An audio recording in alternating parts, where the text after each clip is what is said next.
Қазақ тілі тапсырмаларын жеңіл әрі оңай орындау үшін менің YouTube каналыма тіркеліп алыңыздар. Бірінші тапсырмада мәтінде жазылған киім атауларын кластер әдісімен жазып шығуымыз керек. Ол бізде видеода көрініп тұр, яғни киім атаулары тымақ, сәукеле, тон деп жазып шығасыздар. Астындағы сұрақтарға жауап беретін болсақ, мәтінде таныс емес киім атаулары бар.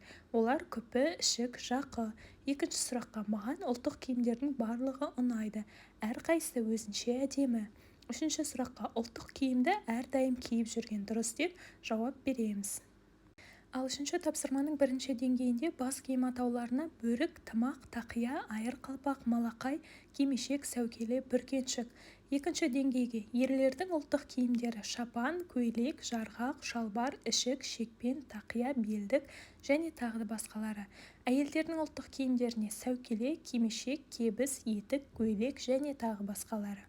Үшінші деңгейге қазақша хамзолдың тігілу үлгісін айтатын болсам, бірінші материалды таңдау керек, екінші өлшемді алу керек, үшінші үлгі жасау керек, төртінші матаны пішу керек, бесінші тігу керек, алтыншы әшекейлеу арқылы хамзолды дайындап аяқтаймыз деп жауап береміз.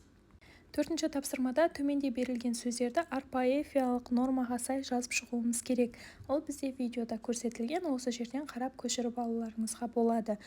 Бесінші тапсырмада сұрақтарға жауап беру арқылы сұхбат құрастыруымыз керек. Бұл жердегі бірінші сұраққа суреттегі киімдердің атауларын білемін. Олар айыр қалпақ, хамзол, сәукеле, кимешек, шапан, тақия және бөрік. Екінші сұраққа заманауи киімдер заман талабына сай жаңа стильде жасалады және материалдарында айырмашылық болады. Ал ұқсастықтарына келетін болсақ, екеуі де қорғаныштық қызметін атқарып, сұлулық пен сән үшін киіледі деп жазамыз.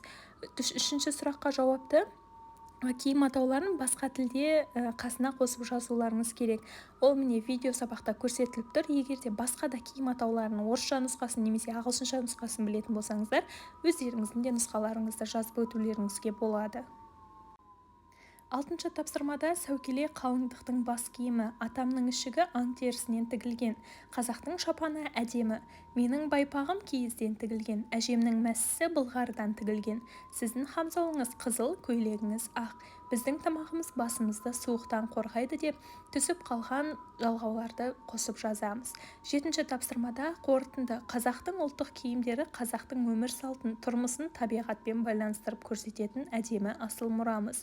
Түсіндірмеге, қазақтың ұлттық киімдері тек сәндік киім емес, ол біздің тарихымыз бен ата-бабаларымыздың өмір салтынан сыр шертетін тарих деп жазуымызға болады. Сіздермен болған Айсәнім мұғалім. Менің каналыма жазылып тіркеліп алуды ұмытпаңыздар. Назарларыңызға рахмет.